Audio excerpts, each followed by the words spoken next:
So if I met you 4 months ago and told you that you would be selling your very first private jet, what would you have thought? I would not have believed you, Tom. I mean, when I started out in this business, and even before that, I had no clue that selling jets was a thing you could do.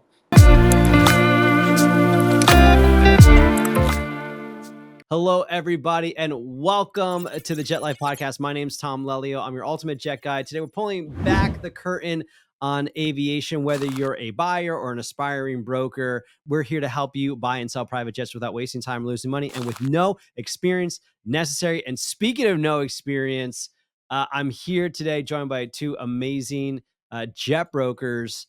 I've got a veteran, Kevin Walsh, who's now on his second or third deal, and one of his team members, Gabriel Dickerson, who's been going to be joining us, 19 years old, a baby 19-year-old. He just turned 19 a few months ago, and he closed his very first deal a little while ago, and we're super excited to have them both here on the podcast. So, gentlemen, welcome.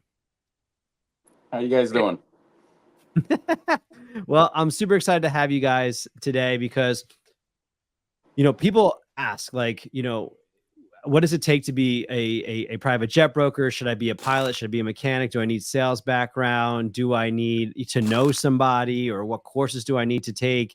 And the two of you are just great examples of different backgrounds coming into this and being able to close deals with no experience necessary. So let me ask you first, Kevin, just because you kind of started out here. What was it about private aviation that kind of drew you into it, and what made you finally decide, like, okay, this is going to be the career move I want to make right now?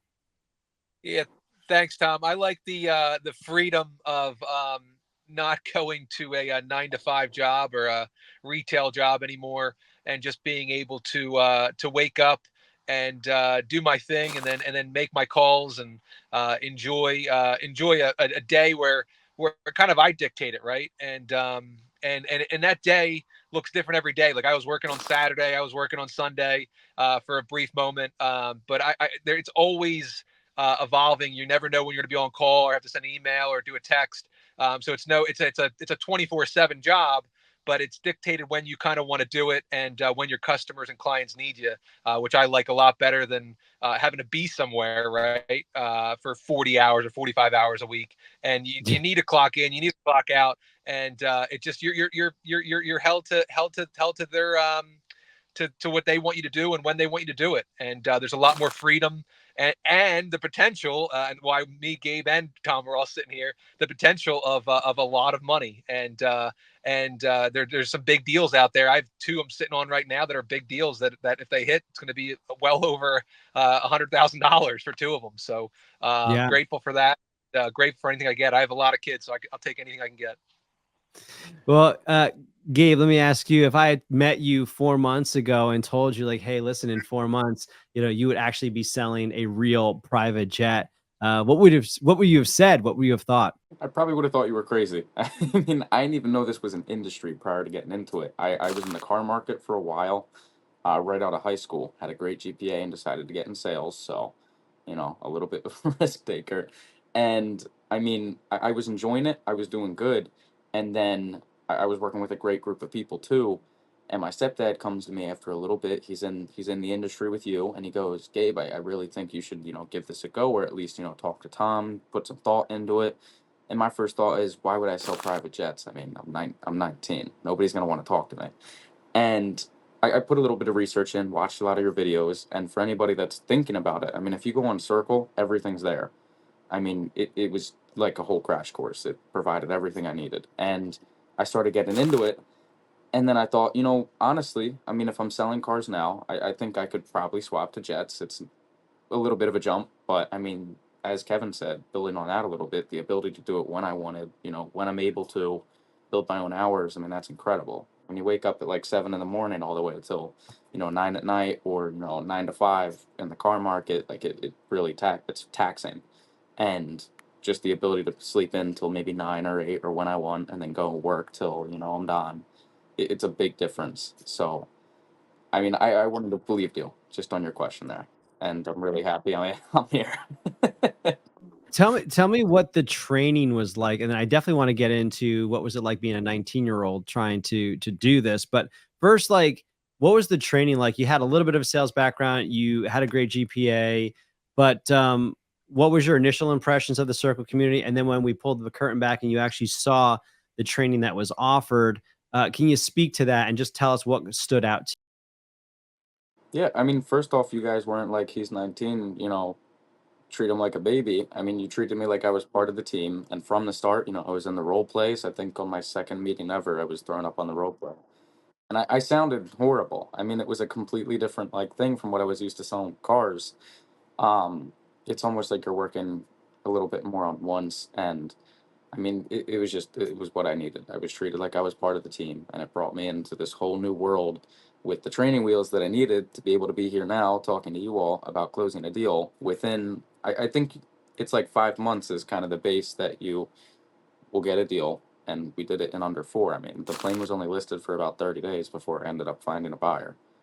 So yeah, Kevin, what about for you?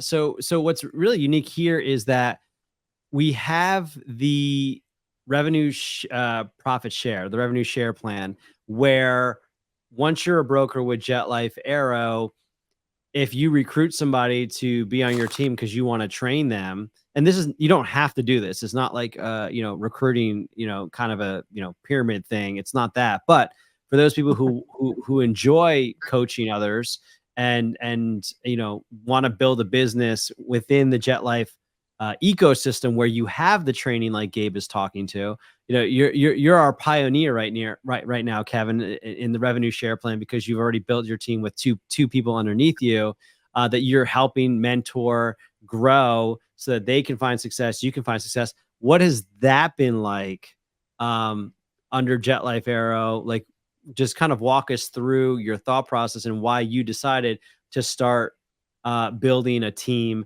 and how has that worked out so far? Yeah, there's a good quote. There's a good quote says, "If you want to go fast, go alone, and if you want to go far, go together." And uh, and and Mm, and to go far, right? I'm a very I see things and I envision things and how big they can get, and it's to train people and to get them up, and then to get. I mean, you get money off of it too. You mentioned revenue share plan, and you get money off the back end of it from training them. You're kind of like a manager slash coach slash player, because I still get to play too. So it's like the best of both worlds and all three worlds. Like I'm a Pete Rose of the jet life world. So it's enjoyable. And Gabe is just speaking to Gabe. He's very easy. He's kind of more does it himself, and I teach him one time, and he kind of understands, and he takes direction well, and it really helps if people can take direction well and understand what they're doing and catch on quickly. And I just give Gabe, and he takes the reins and does it, and yeah. that's huge. Makes it a lot easier for people like me trying to coach and teach people. Let me ask you both this question, and I'll let Gabe answer first. But what would you say to the doubters that are like, dude, you're 19 years old. You shouldn't be selling jets. You can't sell jets. And similar to you, Kevin, like, what would you say to the doubters that are like, you have no experience. You shouldn't be selling jets. Like, you're what's the word that we've heard? A neophyte. You don't have the experience. Gabe, what would you say to the doubter in a nice way, right? I mean, obviously we can yeah, get a little fired yeah. up here, but just kind of curious from your perspective, how are you approaching that challenge? Because it is a challenge that you'll face for, probably the next 10 years of your career. I'll be honest about a lot of the people that own the jets. I mean, it doesn't bother them. Like, number one, I didn't even have to mention my age on my deal that I closed. But some owners that I'm planning on working with. I mean, I mentioned my age to them, and they go, "Good for you." Like, it reminds them of themselves. I mean, they were young Ah, kids, and they're all business owners. So in a way, it helps out. I mean, I'm a kid that's It's a hungry dog runs faster. Um, but I think I would point it at my dealership where I was working prior. I mean, the first thing they said was, don't do it. It's all commission. Don't do it. Who's really buying jets? And I mean, I had those doubts carrying into it when I started. I thought, maybe they're right. Oh, I'm scared, and that's how it was for like 2 months till I got a listing. And I didn't realize how much the jet industry really does move. I mean, there's a lot of people buying and selling, and especially coming up on quarter 4, you're coming up on the best time to do it. So I think I put it there towards where I was Yeah. working prior. I mean, and I understand where their heads were at, but I mean, I believe in it, and that's why I'm here.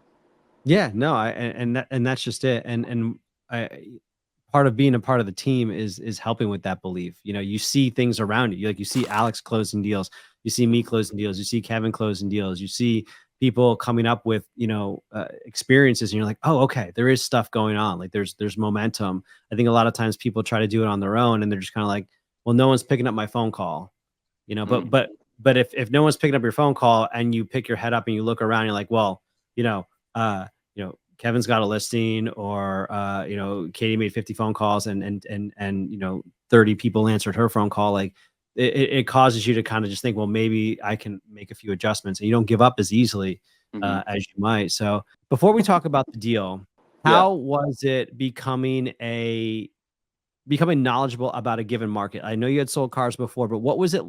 How can you compare and contrast learning about a car versus learning about a jet and the marketplace? And so when somebody said to you, how much is my jet worth? That you could feel confident in speaking into it. What was that whole process like? Mm-hmm. Well, first off, learning the cars, I mean, my managers would give me like a little sheet of paper, and I had all these questions about the car. I would go out in person to hop in the car itself and just go over everything I could. And a Mm, lot of the times, I think I skipped over that process and just kind of went for it. I mean, um, but swapping to the Jets, I mean, all of it is digital essentially. Unfortunately, we get all the resources like through JetNet, so we're able to start getting on top of the markets, understand how they move, and then we get what's called an ocean. So we're using our market reports. We're working with each other to build up all the info we can, so we understand everything that's moving, and we really do become professionals that we say we are because we understand everything about a certain or given market that we're in. mm. And after probably a month or two, I mean, I felt incredibly well versed in it. And, after 3 months coming to 4, I mean, I could tell you like boots on the wings of the Citation twos and all these little details that come into it. When they started curving the wings, I mean, you start learning so much. Hmm. And it was a lot like when I was doing cars. I mean, I worked for Ford, and after a while, I just started becoming second nature. And same thing with the Jets. And Yeah. so I think the trainings help out a lot too. I mean, recently we started bringing our market reports to trainings, and that helped me kind of get on top of everything. So, Yeah. Other markets, ancillary markets from the twos, like, the fives that a lot of people upgrade to, or exactly. things of that nature. So, okay. What was it like? What was your first phone call speaking to a high net worth individual? Do you remember anything about it? Or maybe something that's in the first few days? Yeah. In cars, they used to say you remember every first sale, and this you kind of remember your first call. And I think it was a voicemail. I called and left a voicemail, and I And you're felt like, like, wow. phew. Yeah, I probably sat there for 2 minutes, like I can do this, I can do this. Called, and it's a whole anticlimactic voicemail. I left that. I did that probably 50 times a day for maybe close to a month until I forgot my first pickup. And it happened to be with the buyer of this jet. And, I called him and he said, oh, well, I actually buy and sell. And I was like, oh, cool. Like, let's get in contact. Let's stay in contact. He might be good for the future. Turns out he was a great dude, and he was really incredible to work with. I mean, super on top of his stuff. Um, and it was like that for a while. I mean, just making calls, as many as I could. And so what was it like when you got a hold of this owner? What was the story behind why they wanted to sell? And was it just one owner, or were there like multiple parties that were going to have to be involved in this deal? It was 3 technical owners. There's a lot of backstory to it, but essentially the one owner had the plane, and then through a business failure had basically gotten it to the other owner who owns it now mainly. And through these 3 owners, I mean, working with them all to kind of get this ready to get sold, they were incredible to work with. They weren't in it for much, so they were able to be a little bit more like, you're the broker, go ahead and take control of this and handle it for us, which is every broker's dream. You want to be able to be on top of a deal, and the owners just work with you and trust you. And it was just a very healthy relationship, going into this sale, moving it forward to the buyer, and getting things done pretty quick. So it worked out. So getting it listed, we had to get professional photos taken. Obviously, the brokerage handled all the photos. You got it listed on controller. What was it like talking to buyers when people would call you about the jet, and then how did you finally end up with the buyer that ended up eventually buying the aircraft? So a lot of the contacts I had were people more building market research in my realm of feeling. I mean, I think they were just kind of calling to figure things out. And there was one that was close, but his buyer was a little bit off from where I wanted him to. So like the way I kind of built it with him was I tried to dequalify him. And after a little bit, it got to the point where I was like, I don't know about this guy. So I started calling around a little bit more, and I called this guy named Jay, and he happened to buy and sell jets with the guy I had called prior, and Mm, they ended up saying, well, why don't you just send us the stuff on it, the SESCOM and all the other tracking you have, and try to give us a little bit of a record. We got through that, and things just kind of started building together, and it worked out for him. gotcha. Well, so you handling the buyers, we get it under contract, but that's just the beginning. So, this Hmm. plane, this pre-buy, these negotiations, was a slew of learning opportunities. Tell us about that, because I think one of the first one is getting the numbers right, getting the records right. If I remember correctly, that was one of the first things we Yep. had to learn, that the information that we had was like we had to adjust that once we like sent the actual logs to the buyer. There was a lot of stuff. I mean, the way I look at it, every hiccup that could have happened. So I was able Pretty to learn much. a lot off my first deal, and I'm hoping the second one that's coming up pretty soon is a lot easier. So I remember when we got this listed, we got a ton of info on it. Turns out the SESCOM, which is essentially a Carfax for the jets, um, was incorrect. It had some stuff that was logged incorrectly. It had some dates that weren't correct, and we started noticing this closer to the buyer when they were going through it. We said, well, look, I think there's some imperfections over here, and they noticed it too. So we had to go back almost like 20 years, if not 10, to find out where the correct statements were, and it was a whole find the goose, but it ended Yeah, up because working some of out. these, yeah, because a lot of these jets have maintenance tracking programs, SESCOM, Hmm. Traxall, Sierra Tracks, whatever, and that Hmm. those maintenance records are only as good as the people putting the data that's put into those systems. So if there's a breakdown where a mechanic puts in something wrong or forgets to put something in a certain way, we Yeah. can have a problem. And so, we noticed that there was a little bit of a discrepancy when we actually looked at the logs, because, we learned like it's really important to get scans of major logbook events, the latest, big inspections like a phase 1 through 4 and a phase 5, the Hmm. engine, last time it was overhauled and the components from that, and then last time it was hot section and the components for that. So once we got those main milestones and we compared that to the maintenance tracking, there were a few things that were amiss, but we got it worked out. Not a problem. We figured, and so that led us to a different asking number. What was it like Hmm. going to the owner and being like, "Hey, I know your plane, I said it was probably worth X, but now it's worth Y because of this new data that we have." What was that conversation like? Fortunately for these buyers, I mean, again, they were not in it for much. I mean, they ended up getting the plane fair and square, but for Yeah. like a low amount. So they were making money regardless from the X to Y jump, and it worked out for them. But I mean, I was a little worried about it because I mean, in the car market, like you sit down face to face with people at clients, and you try to basically change the number, and you have to move it around, and that happens a lot. And in the plane, industry, I didn't think that would happen too much, but it ended up, being the case. That's sales. And again, I mean, it was a little stressful trying to do that, but he took it incredibly well. Again, it was a healthy relationship. Could not have asked for a better client, really. And in that So it worked regard, out. was that when I started to get involved? Because I think at some point during this deal, Mm. I had the opportunity to step in and kind of help out a little bit. How was that helpful for you? And maybe, like you said, maybe it was similar to car sales, but like I think it's important that, if you're starting out in a new journey and you're trying to go through a deal, you're not just buying a course and then you got to Mhm. figure it out on your own. But being with Jet Life, like I step in deals on a regular basis to help Mm. get things across the line. And so what was that experience like for you? I mean, in the car market, like again, I'm going to keep drawing evens for a lot of the viewers out there that might not be in a similar industry. Like it is different, but in the car market, we get our deals TO'd a lot. Like we'll have a manager come sit down. I think that authority figure like helps out in a lot of the situations. But that was the same thing here. So, I mean, you probably have 100 texts from me. I mean, I was always trying to get in contact and, get help, but you were incredibly helpful. I mean, this deal was like essentially close to dead when liens popped up. This was a little bit after the Oh, XY that's thing. right. That was the Yeah, it was 20 so years we finally back. get the right. Yeah, Yeah, we finally get the right. So the logs are coming, the maintenance track is off. yeah, Then we get to a number we got to go back and forth because now it's like worth half of yeah, what we thought it was worth. Get it under yeah, contract, that everything's looking good, and then liens.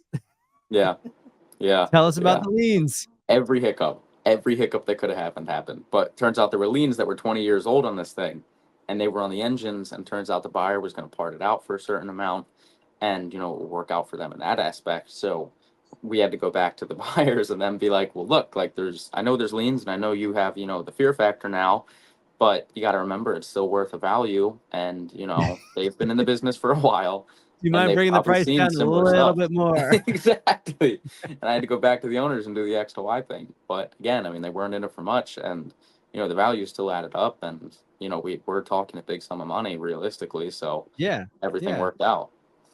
No, that's so it got through the liens. That's awesome. And then on top of all the liens, I think one of the final problems was just scheduling a time to come out there. Is that right? Or am I missing any other That problems? that and the logbooks. I think the logbooks were missing a couple of years, and so Oh, there's another a thing on gap. top of it. Yeah, Yep, there was a there was a gap. So gap. like it was missing, I think, close to 10, if not 15 years, Oh and my so that was a whole another thing. But when you're parting out the aircraft, it's not the end of the world. So it still yeah. ended up working out. But Oh my gosh. Oh yeah, my gosh.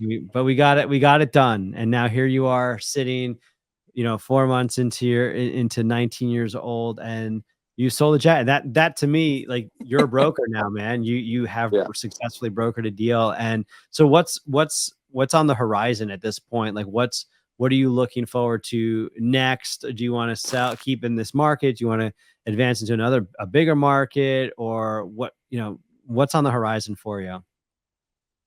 It's growth. I mean, I'm looking at the Citation 3 market, but playing in there, and I want to get into as many citations as I can. I mean, Mhm. Citation 2 is going to be that foundation because, I mean, it moves so much. It is a popular market. I've really enjoyed it. And the owners are real cool in there, good guys. So, I mean, I don't see myself moving from there. I want to keep growing from here. And, I mean, we've got a couple deals loaded. I mean, one we're working off market right now. I mean, everything's starting to line up on it, so it's looking good. And if we don't do off market, we're going to list it. So, Mm. I mean, it's only growth. It only gets better. So, What's one or two of your biggest key takeaways from this deal and just your time so mm, far as working with Jet Life Aero? good question. I think consistency kind of rings the first bell. If I wasn't making like 100 calls last month every day, I mean, Crazy I amounts. wouldn't have. So, yeah, I think, what was it, like 1900 or something It like was like, that? yeah, like 17, 18, 1900 calls in 30 days. It was Yeah. ridiculous. I moved in with my girlfriend and I needed money, and I said I believe in this business, otherwise I'd leave. So I started pounding as many calls as I could and just stayed with it. And that consistency and belief, I think those two things really brought me to where I am and are now providing me with the ability to harvest this deal, and if not, two more coming up that we've already got working in late stages. So things are looking good right there. But consistency and belief, I think you got to believe in it and you got to be consistent with what you're doing. Thank you so much for watching. If you haven't already, go to circle.jetlifeaero.com and check out our online community for aspiring brokers and current brokers. Here you'll find discussions, all thing aviations based, things that you're going to want to know as an aircraft broker. You can also check out our free training as well as more resources that are available to help you to become a better jet broker. That's circle.jetlifeaero.com to begin your journey within the broker community absolutely free. All right, Gabe. So just kind of wrapping it up here. What would you say to someone who's thinking about coming into the aviation industry, not necessarily Jet Life, but just in general? What is what is your first 4 or 5 months in the aviation industry taught you that are kind of key takeaways that you would want to impart on somebody who's like thinking about dipping their toe into aviation? Start out with the circle. Just listen to the videos that Tom has out there. I mean, it'll tell you everything you need to know. I mean, the basics you're going to learn. Get into that. and then, you know, make the next step to talk to Tom himself and just see if it works out for you. I mean, he's going to be real down to earth. He's going to make sure it works for you, as I said, and then get into these meetings with everybody. I mean, that was the biggest thing for me, talking to people that have already done it for a while. I fortunately had my stepdad in close contact I was able to talk to and help, you know, get work through this. But take that first step and believe it, because it works. If a I 19-year-old can do it, why can't you? That's awesome. I really appreciate that. Well, thank you so much for joining us today, and look forward to many more deals for you and for the company. And congratulations on your success. Thanks, Tom.